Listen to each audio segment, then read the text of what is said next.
Nessa terceira edição da série Modelos de Estratégia, vamos ver uma partida entre o holandês Donner e o ex-campeão mundial Anatoly Karpov.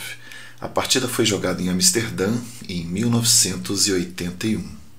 Donner começou com D4, Karpov respondeu cavalo F6, C4, E6, cavalo C3, bispo B4 e temos a defesa Ninzo-Índia.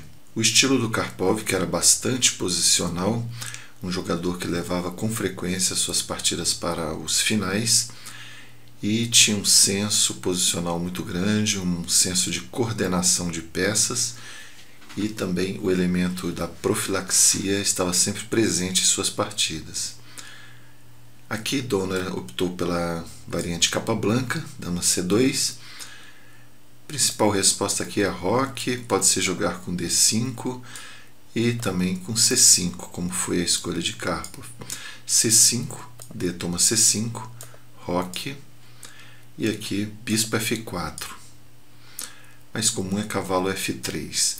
Depois de bispo F4, cavalo A6, para retomar de cavalo o peão.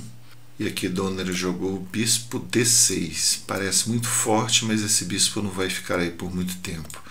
Torre E8, A3, dama A5. Aproveitando a cravada do peão, ele faz mais pressão em C3 e também no peão de C5. Torre C1, bispo toma C3.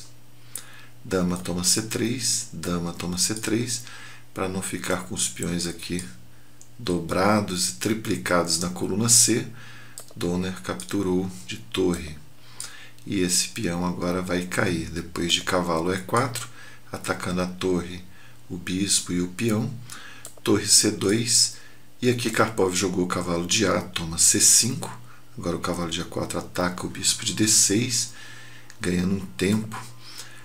E Donner resolve devolver aqui o par de bispos, com o bispo toma C5.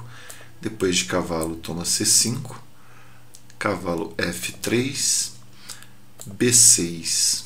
Poderia ter tentado agora, ou no lance anterior, o B4. Vamos ver aqui. B4, provavelmente Karpov responderia com cavalo A4, seguido de A5, tentando abrir a coluna ou forçar o avanço do peão B.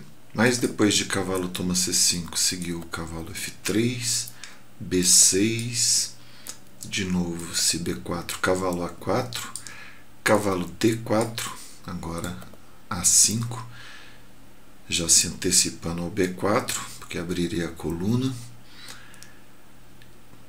Cavalo B5, o cavalo se dirige a D6 ou C7, torre D8, evitando o duplo, cavalo D6. E aqui temos um momento muito importante do ponto de vista estratégico. O lance que o Karpov vai fazer vai levar em conta o que fica no tabuleiro e não o que está sendo trocado. Ele joga bispo B7.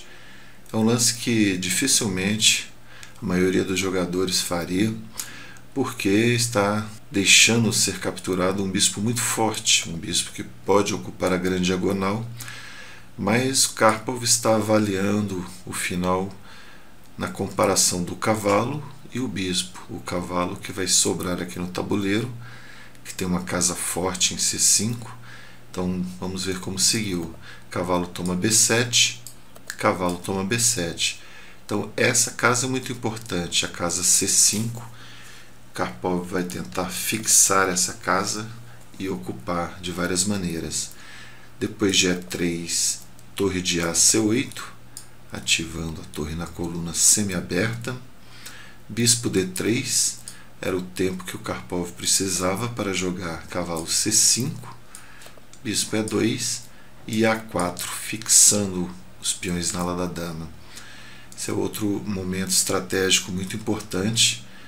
Ninzovic já fala desse conjunto, dessa forma de colocar um cavalo na frente de um peão C e fixar, o que ele chama de frenar os peões. Então aqui também é uma estrutura comentada por Capablanca, o peão que para 2, ele considera um dos pontos estratégicos, um dos conceitos estratégicos mais importantes do xadrez. E temos a profilaxia sempre presente no jogo do Karpov. Então ele primeiro faz uma batalha entre as peças menores, está evitando que o bispo fique ativo, bloqueando o peão C, bloqueando a expansão dos peões e fixando a estrutura. Karpov conseguiu um posto excelente para o cavalo em C5. Esse é o elemento estratégico principal aqui nessa partida, a luta do cavalo, que vai se tornar superior ao bispo. Em geral, numa posição mais flexível, mais dinâmica, o bispo seria superior ao cavalo. Então esse é um dos temas estratégicos mais importantes. Você deve estar sempre olhando para as suas peças, comparando com as peças do adversário, e isso vai te guiar a trocas necessárias em determinada posição. Mas aqui seguiu F3, limitando um pouco a ação do cavalo. Cavalo B3. Karpov, em seu estilo, muitas vezes ele faz lances que parecem perda de tempo, mas é característica das posições que ele joga. São posições que não mudam muito rapidamente. Então ele consegue testar várias configurações, não se importando se o lance é o melhor. Ele coloca de uma maneira, volta, a posição não muda muito. Impressionante ver as partidas do Karpov e observar esse detalhe do estilo dele. Muitas vezes ele vai fazer lances como os que vamos ver nessa partida. Bispo D3, torre C5, rei E2, torre de D C8, torre C3, cavalo A5. Primeiro ele monta um ataque ao peão de C4, torre de H C1. As pretas colocam as peças nas suas melhores casas para atacar o peão, e as brancas defendem também com 3 peças.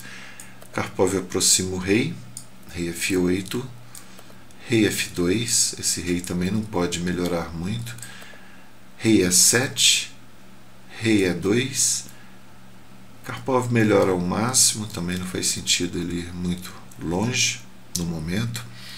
Então aqui ele joga H6, coloca o peão em casa preta, rei E1 e torre H5.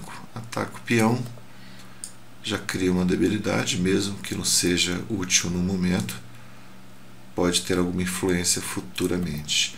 Torre de HC5, ele volta, rei F2, ele volta o cavalo para B3, ataca a torre, torre de 1 C2 e D6, reforçando mais a casa C5, rei E1, agora G5.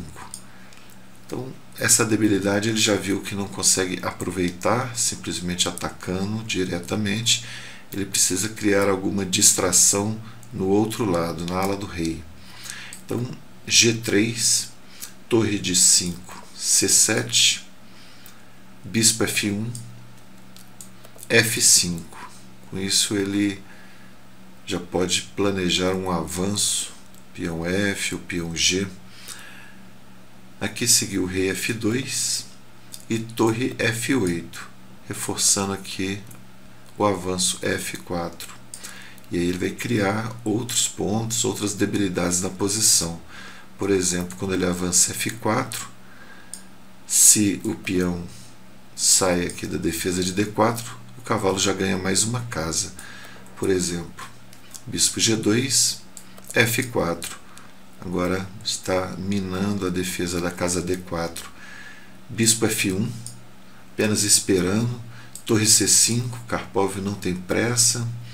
Bispo D3 e agora F toma E3, rei toma E3, torre E5, Karpov vai ganhar a casa D4, depois de bispo E4, melhor não jogar D5 direto, porque depois de C toma D5, as torres vão ganhar atividade na coluna C. Então, melhor o que o Karpov jogou, depois de bispo E4, cavalo C5, bloqueando a coluna C e ameaçando D5. Sempre profilático, sempre cauteloso. Então aqui rei D4, evitando D5, volta cavalo B3, rei D3, rei D7. Lentamente, sem pressa, Karpov vai esperando o momento para dar o bote final. Rei E3, cavalo C5, rei D4, de novo evitando D5, torre C8, torre F2, cavalo B3, ele vai buscando o momento certo, a posição ideal de todas as peças, rei D3, torre F8, torre de F, C2, e agora H5. Agora já surge uma ideia, jogar G4, tentando tirar a base do bispo.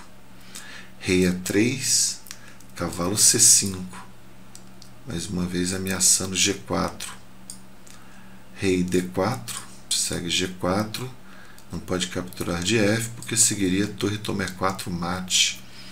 Torre E3, agora tudo está muito preso, sobrecarregado, e Karpov jogou com uma coordenação fantástica e vai ser premiado com uma combinação forçada nesse momento, convertendo a vantagem estratégica em vantagem material. Então as combinações, como eram muito usadas por Capablanca, que chamava pequenas combinações, para converter uma vantagem posicional, uma vantagem estratégica, em vantagem material, ou mesmo criar um ataque fulminante em determinado momento. Então aqui vai ser o caso de ganho material. Karpov capturou em F3, não pode capturar de torre, porque seguiria torre toma E4.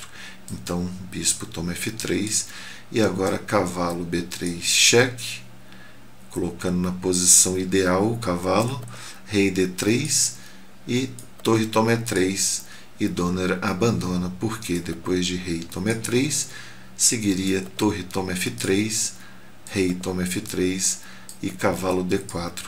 O cavalo coroando toda a estratégia, essa peça que foi tão importante. Então essa partida é um exemplo do tema cavalo superior ao bispo. Foi um cavalo muito forte, jogou nas casas pretas, que ficaram cada vez mais fracas, e o diagrama final é a premiação aí do trabalho estratégico desse cavalo. Então essa partida foi um verdadeiro modelo de estratégia.